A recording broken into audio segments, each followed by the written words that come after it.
భారతీయ railway ప్రతిష్టాత్మకంగా ఇప్పటికే వందే భారత్ రైళ్లను ప్రవేశపెట్టింది. అలాగే స్లీపర్తో పాటు వందే భారత్ మెట్రోను సైతం తీసుకురాబోతోంది. సరికొత్తగా హైడ్రోజన్ రైలుపై సైతం దృష్టి సారించింది.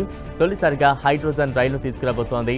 ఈ రైలు ప్రత్యేకతలు, ఫీచర్స్ ను కేంద్ర రైల్వే శాఖ మంత్రి తాజాగా వివరించారు. ప్రస్తుతం ప్రపంచవ్యాప్తంగా ఉన్న హైడ్రోజన్ రైళ్ల ఇంజన్లు 500 నుంచి 600 హార్స్ పవర్ శక్తిని ఉత్పత్తి చేస్తుండగా భారత రైల్వేల హైడ్రోజన్ రైలు మాత్రం 1200 హార్స్ పవర్ వరకు శక్తిని ఉత్పత్తి చేయగల సామర్థ్యం ఉంది. అంతేకాకుండా ఈ రైలు ప్రపంచంలోనే అత్యంత పొడవుగా ఉంటుందని రైల్వే మంత్రి అశ్విని వైష్ణవ్ ప్రకటించారు. రైలు పొడవుతో పాటు సాంకేతికంగా బాగా అభివృద్ధి చెందిందని పేర్కొన్నారు. భారత మొట్టమొదటి హైడ్రోజన్ రైలును పూర్తి స్వదేశీ సాంకేతికతతో అభివృద్ధి చేస్తున్నట్లు చెప్పారు.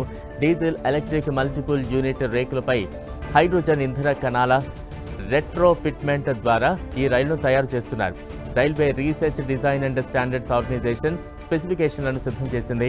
రైలుతో పాటు హైడ్రోజన్ను తిరిగి నింపేందుకు ఇంటిగ్రేటెడ్ హైడ్రోజన్ ఉత్పత్తి, నిల్వ, పంపిణీ సౌకర్యాన్ని రూపొందించినట్లు పేర్కొన్నారు. ఈ మేరకు అవసరమైన ఆమోదం కోసం పెట్రోలియం, పేలుడు పదార్థాల భద్రతా సంస్థను అభ్యర్థించినట్టు తెలిపారు. ప్రత్యామ్నాయ ఇంధన వనరులైన క్లీన్ ఎనర్జీ, గ్రీన్ ఎనర్జీ వినియోగాన్ని ప్రోత్సహించేందుకు భారతీయ రైల్వే తీసుకున్న కీలకమైన చొరవ అని పేర్కొన్నారు. ఇప్పటి వరకు 4 దేశాలు మాత్రమే హైడ్రోజన్ రైళ్లను ప్రారంభించాయి.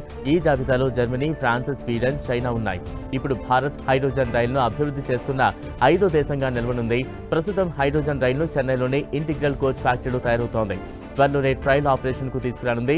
హైడ్రోజన్ అనేది పూర్తిగా కాలుష్య రహితం. రైలు ఇంజన్ను భారత రైల్వేల పరిశోధన, రూపకల్పన ప్రమాణాల సంస్థ పూర్తిగా దేశీయంగా నిర్మించింది. భారతదేశపు మొట్టమొదటి హైడ్రోజన్ రైలును జింద్ సోనేపట్ సెక్షన్లోని 89 కిలోమీటర్ల మార్గంలో ట్రయల్ రన్ నిర్వహిస్తారు.